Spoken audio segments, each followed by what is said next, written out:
Hello students, कैसे हैं? उम्मीद करता हूँ बढ़िया होंगे। मैं भी ठीक हूँ। दोस्तों हम लोग डिफरेंशियल इक्वेशन कंटिन्यू कर रहे थे और पिछले क्लास में हम लोग homogeneous linear differential equation with variable coefficient हम कर रहे थे और उसमें homogeneous linear differential equation with constant with variable coefficient क्या होता है, इस पर हम बात किए थे। उसको कैसे सॉल्व करते हैं, इस पर भी हम बात किए थे और आप लोगों को कुछ होमवर्क भी हम दिए थे और उम्मीद करके चल रहे हैं कि आप लोग होमवर्क भी बनाए होंगे और जो भी डाउट है उस डाउट को आप आज की क्लास में हम लोग डील करने वाले हैं दोस्तों। कि और भी बच्चे क्लास को ज्वाइन कर लीजिए, और भी बच्चे क्लास को ज्वाइन कर ले, जल्दी जल्दी क्लास को ज्वाइन कीजिए। सभी बच्चे जुड़ जाइए। क्लास स्टार्ट करने से पहले कि जो भी स्टूडेंट्स स्पेशली बिहार यूनिवर्सिटी में सेशन 2021 से 24 सेशन में एडमिशन लिए थे, उन सभी बच्चों के लिए मैं बीएससी पार्ट थर्ड है मैथ ऑनर्स का एक ऑनलाइन पेड क्लासेस ऑलरेडी हम स्टार्ट कर चुके हैं और उसी बैच का यह आपका 7th लेक्चर है दोस्तों। ठीक है, इससे पहले हम 6 लेक्चर ऑलरेडी कर चुके हैं और यह आपका 7वां लेक्चर हम जो भी बच्चे चाहते हैं कि घर बैठे टाइम पे सिलेबस को कवर करना, तो मेरे यहाँ एडमिशन ले सकते हैं। मेरे कोर्स को परचेज करके एडमिशन ले सकते हैं और एडमिशन लेके घर बैठे एग्जाम से पहले आप कंप्लीट सिलेबस कर सकते हो और साथ ही साथ क्वेश्चन बैंक का कंप्लीट सॉल्यूशन आपको या 5 ईयर क्वेश्चन बैंक का सॉल्यूशन आपको कराया जाएगा दोस्तों। तो उसको भी हम लोग कर देंगे और आपको पूरा थ्रू आउट बुक आपको मैं पढ़ाने वाला हूँ, आपको टोटल सिलेबस कंप्लीट कराऊंगा दोस्तों। ठीक है, तो चलिए क्लास को हम लोग स्टार्ट कर लेते हैं। जो भी बच्चे का जो भी डाउट है उस डाउट को पूछ लीजिए, जल्दी जल्दी पूछिए। तो जो कल होमवर्क दिया गया था उसमें पूछिए आप लोग। एक क्वेश्चन नंबर 6 पूछा जा रहा है। ठीक है, तो आइए क्वेश्चन नंबर 6 को हम देख लेते हैं। क्वेश्चन नंबर 6 में जो आपको दिया गया है वह आपको क्या दिया गया है, x square into D2y upon DX² plus का 2x dy अपॉन dx, फिर यहाँ से इक्वल टू log x आपको दिया गया है। यही आपको दिया गया है और इसी को हमको क्या करना है दोस्तों, सॉल्व कर लेना है। ठीक है, तो यहाँ जो आप क्वेश्चन देख रहे थे इसको हमको सॉल्व करना है। कैसे हम लोग सॉल्व करेंगे इसी पे हम बात करने वाले हैं। तो देखिए, इस टाइप के इक्वेशन को सॉल्व करने के लिए हम लोग क्या करते हैं, यहाँ से पुट करते हैं। यहाँ भी हम लोग पुट करने वाले हैं। क्या पुट करने वाले हो, क्या पुट करोगे भाई यहाँ से? तो यहाँ से z is equal to log X put करने वाले हैं। इसी चीज़ को आप लिख सकते हो x is equal to E के पावर जेड और साथ ही साथ हम लोग d upon D Z equal to क्या लिखते हैं, dy लिखता है या d लिखते हैं दोस्तों। ठीक है, और एक और चीज़ हम लोग जानते हैं क्या, कि x से dy अपॉन डी एक्स के जगह पे dy को पुट करते हैं। X square into D Y upon D X के जगह पर क्या लिखते हैं, d into D minus 1 into Y को पुट करते हैं। ठीक है, तो इसी तरीके से यहाँ से अगर पुट कीजिएगा तो इसका वैल्यू क्या है यहाँ से, तो d into D minus 1 into Y plus का 2 into X D Y upon D X क्या लिखोगे, D Y equal to log X के जगह पे आप लिख सकते हो यहाँ से z लिख सकते हैं बच्चों। ठीक है, फिर यहाँ से अगर y कॉमन निकालो तो क्या लिखो, यहाँ से डी स्क्वायर माइनस का d प्लस का 2d into Y equal to Z लिख सकते हैं। फिर यहाँ से डी स्क्वायर प्लस का d into Y equal to Z लिख सकते हैं दोस्तों। ठीक है, और जैसे अगर हम इतना लिखें तो यह जो इक्वेशन आपको मिला, यह इक्वेशन आपको मिल गया linear differential equation with constant coefficient पे यह क्वेश्चन आपको मिला। और इस टाइप के क्वेश्चन को सॉल्व करने के लिए CF निकाला जाता है, PI निकाला जाता है। ठीक है, यह सब चीज़ ऑलरेडी हम कर चुके हैं। ठीक है,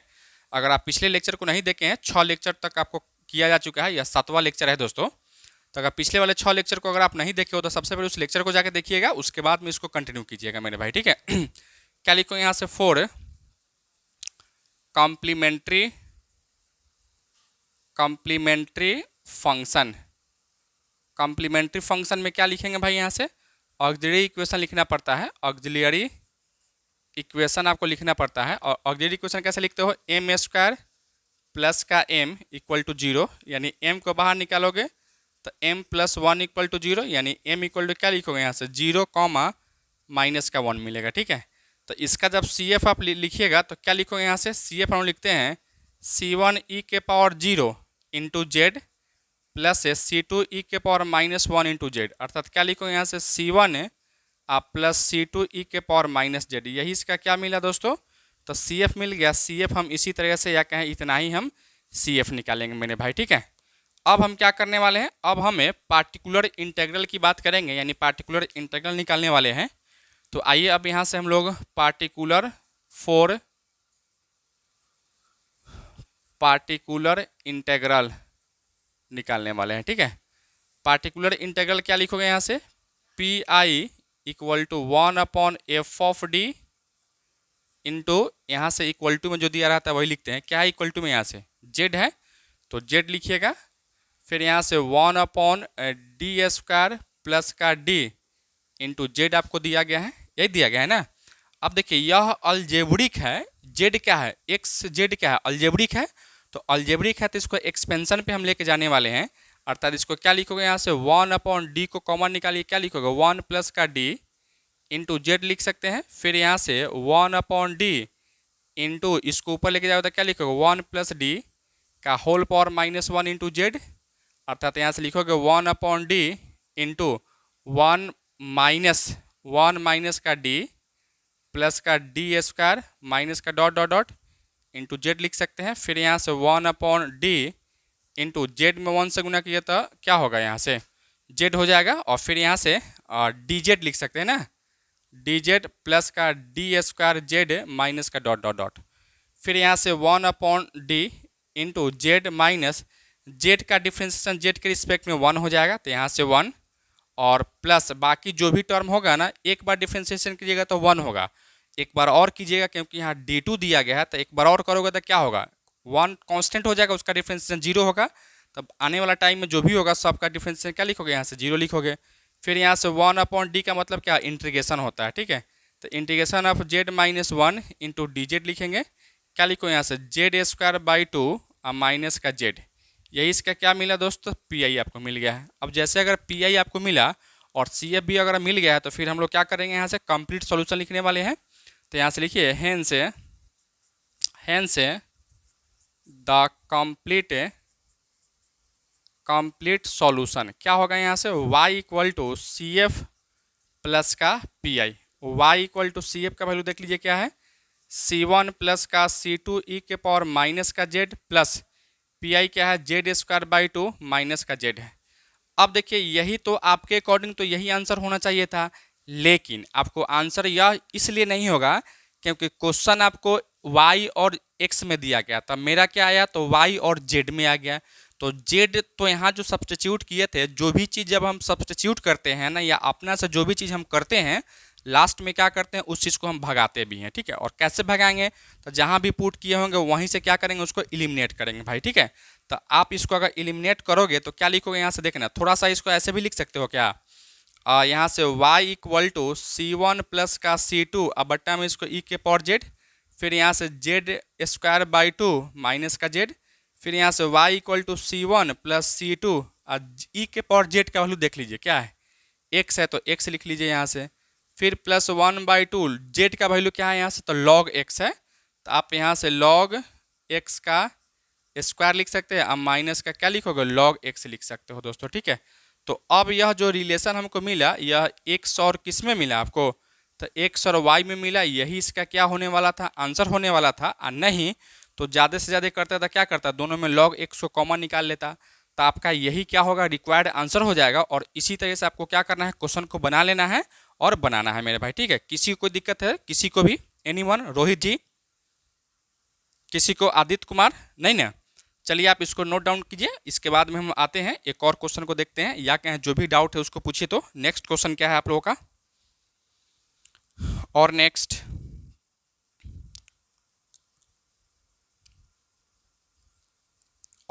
क्वेश्चन बोलिए।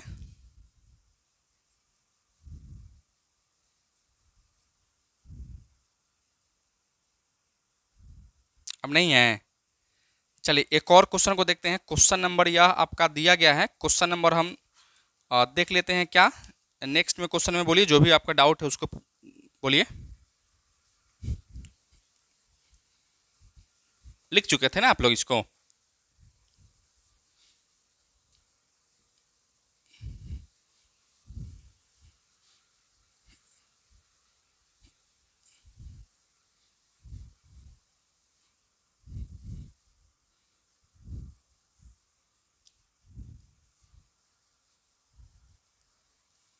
देखिए एक क्वेश्चन नंबर 14 को देखते हैं, ठीक है। 14 भी हमसे पूछा जा रहा है, एक क्वेश्चन नंबर 14 को भी हम देख लेते हैं। क्या है क्वेश्चन नंबर 14 में दिया गया है एक्स स्क्वायर इंटू D3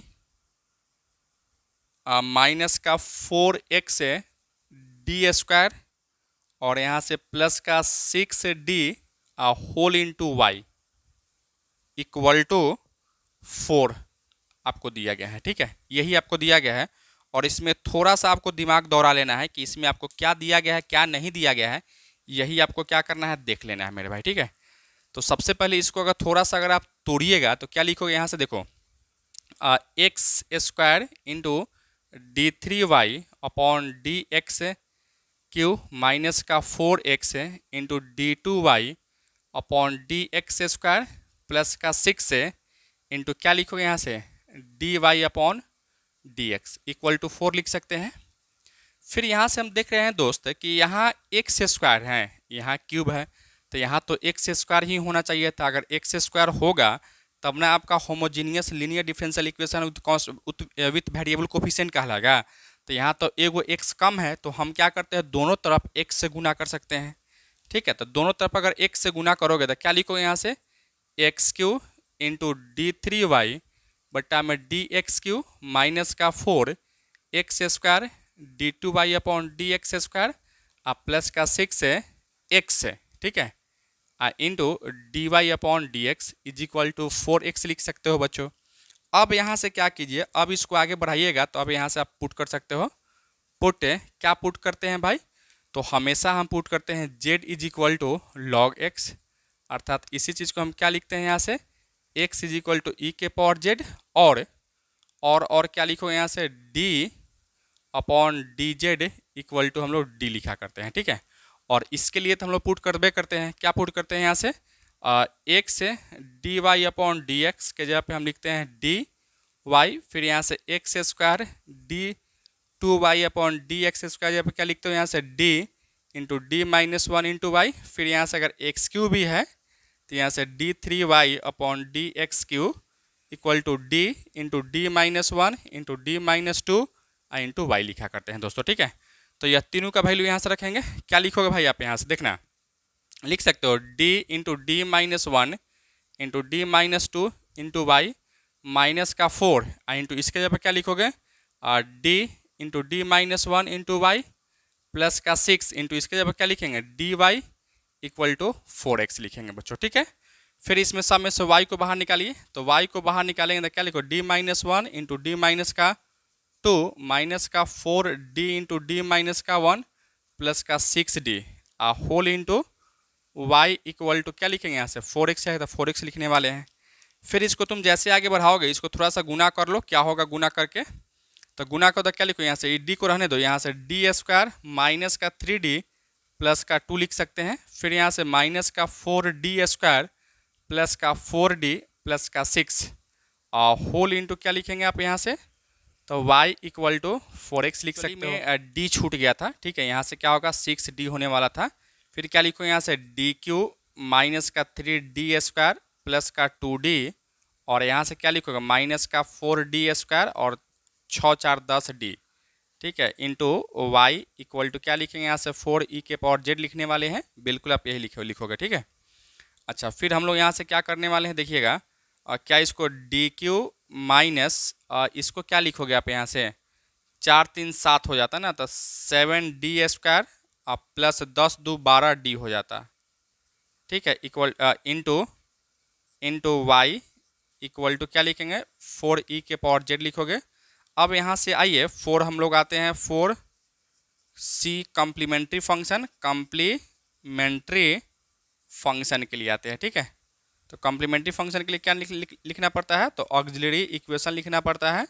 क्या लिखो यहाँ से m³ माइनस का 7m स्क्वायर प्लस का 12m इक्वल टू 0, यानी m अगर बाहर निकालोगे यहाँ से तो m स्क्वायर माइनस का 7m प्लस का 12 इक्वल टू 0 लिख सकते हैं। अर्थात यहाँ से जो m का वैल्यू निकालोगे, एक तो m इक्वल टू आपको 0 मिलने वाला है और एक आपको क्या मिलेगा यहाँ से, तो m स्क्वायर माइनस का 7m प्लस का 12 इक्वल टू 0, अर्थात m स्क्वायर माइनस का 4m माइनस का 3m प्लस का 12 इक्वल टू 0। फिर यहाँ से m बाहर निकालेगा तो m माइनस का 4, -3 बाहर निकालोगे तो m माइनस का 4 इक्वल टू 0 लिख सकते हैं, यानी m माइनस का 3 इंटू m माइनस का 4 इक्वल टू 0, यानी m इक्वल टू यहाँ से क्या मिलेगा 3,4 मिलने वाला है। यानी ओवरऑल हम देखें तो m इक्वल टू 0, 3 और 4 आपको मिला। तो जैसे अगर 3 और 4 अगर मिला या 0, 3,4, 0, 3, 4 आप मिला तो इसका CF कैसे लिखोगे यहाँ से CF equal to C1 e के power 0 into z plus C2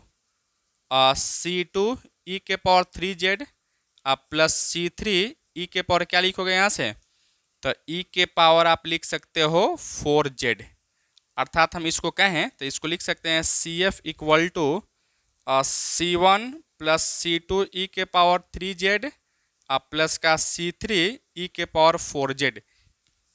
यही क्या मिला इसका तो CF मिल चुका है, ठीक है।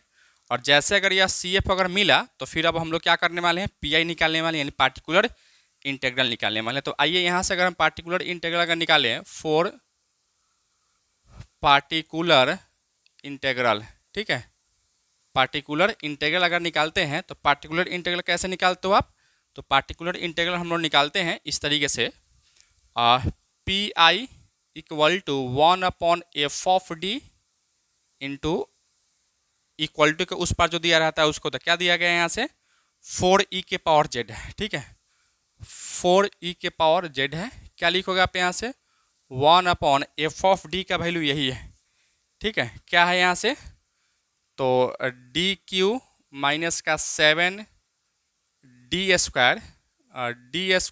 प्लस का 12d, ठीक है, इंटू 4e के पावर z। अब यह एक्सपोनेंशियल वाला है तो एक्सपोनेंशियल के लिए PI कैसे निकालते हैं यह सब चीज़ पहले ही सीख चुके हैं हम लोग। तो यहाँ से z का कोफिशिएंट क्या है 1 है तो 1 डालिए, यहाँ से क्या लिखोगे 1/1 का क्यूब 1 होगा माइनस का 7 अब प्लस का 12, 4e के पावर z इक्वल टू क्या लिखेंगे यहाँ से 13 में से 7 जाता तो 13 में से 7 जाता तो 6 हो जाता, ठीक है। तो 4e के पावर z बटा में क्या लिखोगे 6 लिखोगे, इसको काटोगे इसको काटेंगे तो क्या लिखेंगे यहाँ से तो 2e के पावर z बटा में 3, यही इसका क्या मिला भाई तो PI आपको मिल चुका है, ठीक है। अब जैसे अगर यह PI आपको मिला तो फिर हम लोग क्या करने वाले हैं इसका तो इसका कंप्लीट सॉल्यूशन लिखने वाले हैं। तो कंप्लीट सॉल्यूशन हम यहाँ से लिखते हैं, इसको मिटा देते हैं, यहाँ से हम लिखते हैं मेरे भाई, ठीक है। कैसे लिखते हो दोनों को जोड़ देंगे, यानी CF और PI को जोड़ोगे तो वही कंप्लीट सॉल्यूशन आपको मिलेगा। आइए यहाँ से देख लेते हैं क्या है यहाँ से 10 द कंप्लीट सॉल्यूशन, क्या लिखोगे यहाँ से y equal to CF plus का PI, यानी y इक्वल टू CF का वैल्यू देख लीजिए क्या है, यही है C1 प्लस का C2 e के पावर 3z प्लस का C3 e के पावर 4z प्लस PI आपका क्या है तो 2/3 इंटू e के पावर z है। अब यहाँ जो आंसर जो हमको मिला यह z के फॉर्म में मिला, ठीक है, और हमको क्या करना है x के फॉर्म में लाना है। तो इस सब को थोड़ा सा हम इसको चेंज करेंगे और इसको ऐसे लिख सकते हैं आप लोग, देखिएगा कैसे तो ऐसे y equal to C1 plus C2 e के पावर z का whole cube plus C3 e के पावर z का होल पावर 4 प्लस का 2/3 इंटू e के पावर z लिख सकते हैं। फिर यहाँ से y equal to C1 plus C2, देखिए e के पावर z का वैल्यू कहीं हम लोग रखे होंगे, e के पावर z का वैल्यू क्या है x है, तो यहाँ से क्या लिखोगे x³ प्लस C3 x के पावर 4 प्लस 2/3 इंटू x दिया गया है दोस्तों, ठीक है। तो यही इसका क्या होने वाला है तो रिक्वायर्ड सॉल्यूशन हो जाएगा, यही मेरा क्या होगा रिक्वायर्ड सॉल्यूशन हो जाएगा। और इसी तरीके से हम लोग क्वेश्चन को करने वाले हैं दोस्तों, ठीक है। और नेक्स्ट क्वेश्चन बोलिए, इसमें समझने किसी कोई दिक्कत नहीं ना है, और नेक्स्ट नहीं है कोई क्वेश्चन, और भी सभी बच्चे बोलिए, और भी बच्चे बोलिए, और कोई क्वेश्चन है तो बोलिए, किसी को कोई दिक्कत नहीं ना।